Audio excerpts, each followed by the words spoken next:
Hi friends எல்லாம் எப்படி இருக்கீங்க? இன்றைக்கி பார்த்தீங்கன்னா என் ஹஸ்பண்ட் வந்து மீன் வாங்கிட்டு வந்தாங்க.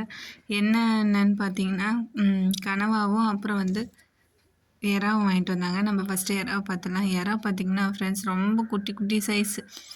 பார்த்திங்கனாலே தெரியும். நான் கொட்டி காமிக்கிறேன் பாருங்கள். பார்த்திங்களா எவ்வளோ குட்டி சைஸுன்ட்டு. இது வந்து நார்மல் சைஸோட இன்னும் கொஞ்சம் குட்டி தான். இது ஒரு குட்டி எறால் அப்படி.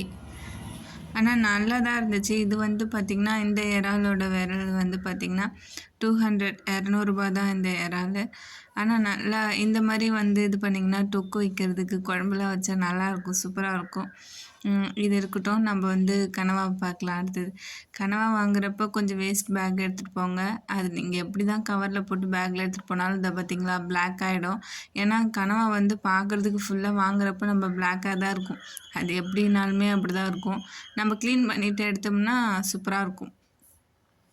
பாருங்கள், கனவா வந்து நல்லா பெருசு பெருசாக இருந்துச்சு ஃப்ரெண்ட்ஸ். இந்த சீசன் வந்து கனவா சீசன் நினைக்கிறேன். என் ஹஸ்பண்ட் சொன்னாங்க அங்கே ஃபுல்லாகவே நிறைய கனவா இருந்துச்சு. எல்லா இடத்துலையுமே மீன் வந்து கம்மியாக இருந்துச்சு, கனவா வந்து நிறையா இருந்தது அப்படின்னு சொன்னாங்க. கனவாவும் வந்து நல்ல பெருசாக இருந்தது. பார்த்திங்களா என் கை பெருசுக்கு நல்லா பெருசு பெருசாக இருந்துச்சு.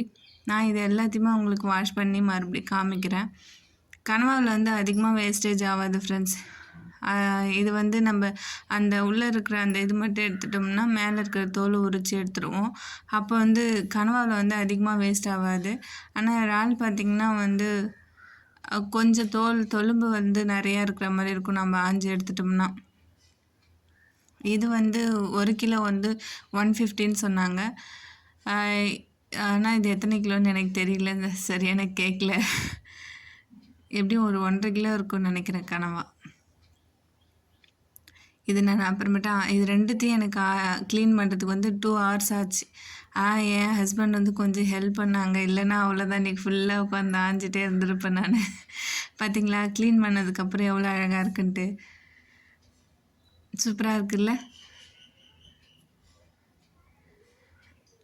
இது வந்து இறால். இதுக்கு கரெக்டாக 1 hourக்கு மேலே ஆயிருக்கும். ஏன்னா குட்டி குட்டியாக இருந்துச்சுல்ல. கனவா கூட கொஞ்சம் சீக்கிரம் வந்து க்ளீன் பண்ணிடலாம். அந்த மேல் தோல் மட்டும் உரித்து கொடுத்துட்டாங்க. அதுக்கப்புறம் நான் க்ளீன் பண்ணிட்டேன். இறால் வந்து கொஞ்சம் கஷ்டமாக தான் இருந்துச்சு.